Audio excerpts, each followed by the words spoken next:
ভাতা দেয়নি মমতা? 3 মাস পর 2 মাস পর 1000 2000 পাঠায়। ওটা কিছু হয় না? কি হবে ওতে?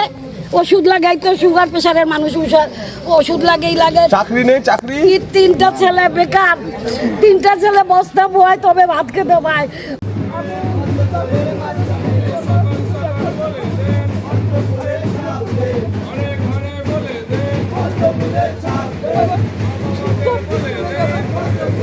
আমার নাতি চলে গেল বাইরে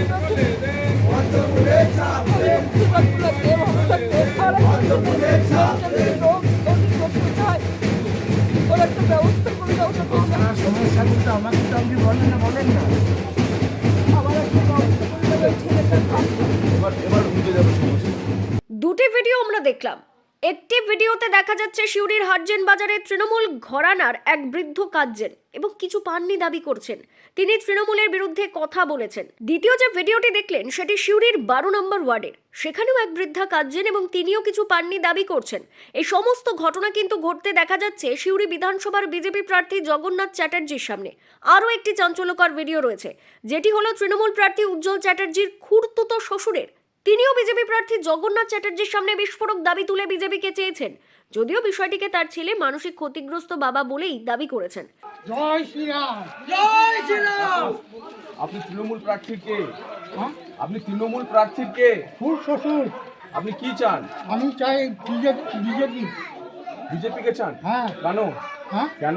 আমি বিজেপির কাছে আশা করছি অনেক কিছু।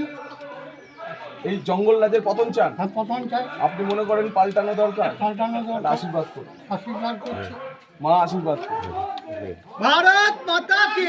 আমার বাবা যে কথাগুলো বলে ফেলেছে, আমার বাবার মানসিক অবস্থা একবারে ঠিক নেই। এই দেখুন আপনারা, উনি ওই জুলাই মাস থেকে দেবপ্রিয় মুখার্জিকে দেখাচ্ছেন এবং আমাদের সংসারেরও অনেক কিছু টাকা পয়সা অনেক কিছু উনি ব্যাংকের টাকা পয়সায় নয় ছয় করেছেন। হ্যাঁ, তো উনি যেগুলো বলেছেন সম্পূর্ণ ভুল কথা এবং ওনার মানসিক ভারসাম্যহীন বলেই ওই কথাগুলো বলে ফেলেছেন। সিউড়ি বিধানসভার বিজেপি প্রার্থী জগন্নাথ চ্যাটার্জির সামনে যখন একের পর এক ঘটনা ঘটছে, তখন শেষমেশ মুখ খুলতে দেখা গেল সিউড়ি বিধানসভার তৃণমূল প্রার্থী উজ্জ্বল চ্যাটার্জিকে। উজ্জ্বল চ্যাটার্জি সরাসরি অভিযোগ করে জানিয়েছেন, এই ধরনের যা যা ঘটনা ঘটছে সব নাটক, টাকা দিয়ে আগে থেকে শিখিয়ে পড়িয়ে দেওয়া হচ্ছে। পাশাপাশি তিনি এটাও দাবি করেছেন, যদি তারাও এইরকম করতে থাকে তাহলে জগন্নাথ চ্যাটার্জি প্রচারই করতে পারবেন না। আমাদের যে বিজেপি প্রার্থী জগন্নাথ চট্টোপাধ্যায়, সে একটা প্রচার করছে বা প্রচারের আগে যখন যাবে তাদেরকে শিখিয়ে দিচ্ছে পয়সা দিয়ে যে মমতার যে উন্নয়ন, আমাদের দিদির উন্নয়নে, মুখ্যমন্ত্রী উন্নয়নে খুব কম বাড়িয়েছে, যে আমাদের প্রকল্প পায়নি বা আমাদের মিউনিসিপ্যালিটিতে কোনো কিছু ডেভেলপমেন্ট হয়নি।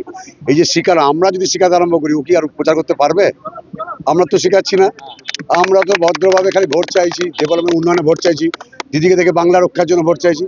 আমরা যদি শিখাতে আরম্ভ করতে মনে হয় না কোথাও এখানে সিউড়িতে কোনো প্রচার, সিউড়ি নয়, কোনো গ্রাম অঞ্চলে প্রচার করতে হবে। ওইসব আমরা মিথ্যা প্রশ্রয় বা অপচার করি না। ও যেটা করছে করুক, মানুষ আগামী যোগ্য জবাব দেবে।